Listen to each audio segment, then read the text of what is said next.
What if I told you Jesus came to abolish religion? What if I told you voting Republican really wasn't his mission?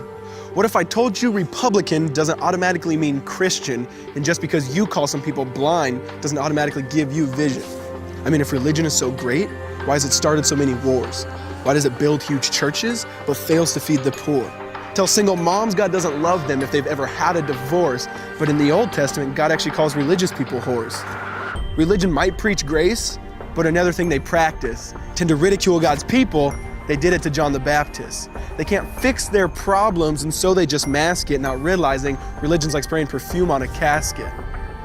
See, the problem with religion is it never gets to the core. It's just behavior modification, like a long list of chores.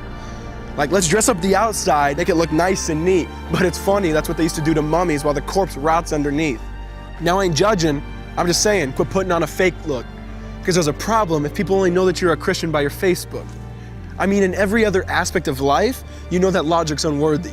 It's like saying you play for the Lakers just because you bought a jersey. See, this was me too, but no one seemed to be on to me. Acting like a church kid while addicted to pornography. See, on Sunday I'd go to church, but Saturday getting faded, acting if I was simply created to just have sex and get wasted. See, I spent my whole life building this facade of neatness, but now that I know Jesus, I boast in my weakness. Because if grace is water, then the church should be an ocean. It's not a museum for good people, it's a hospital for the broken. Which means I don't have to hide my failure, I don't have to hide my sin. Because it doesn't depend on me, it depends on Him. See, because when I was God's enemy, and certainly not a fan, He looked down and said, I want that man. Which is why Jesus hated religion, and for it He called them fools. Don't you see so much better than just following some rules? Now let me clarify. I love the church, I love the Bible, and yes, I believe in sin.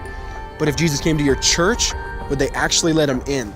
See, remember He was called a glutton and a drunkard by religious men. But the Son of God never supports self-righteousness, not now, not then. Now back to the point, one thing is vital to mention. How Jesus and religion are on opposite spectrums. See, one's the work of God, but one's a man-made invention. See, one is the cure, but the other's the infection. See, because religion says do, Jesus says done.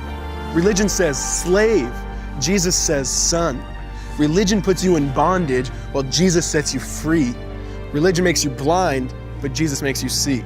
And that's why religion and Jesus are two different clans. Religion is man searching for God. Christianity is God searching for man. Which is why salvation is freely mine, and forgiveness is my own. Not based on my merits, but Jesus' obedience alone. Because He took the crown of thorns and the blood dripped down His face. He took what we all deserved. I guess that's why you call it grace. And while being murdered, He yelled, Father, forgive them. They know not what they do. Because when He was dangling on that cross, He was thinking of you. And He absorbed all your sin and He buried it in the tomb, which is why I'm kneeling at the cross saying, come on, there's room. So for religion, no, I hate it. In fact, I literally resent it. Because when Jesus said, it is finished, I believe He meant it.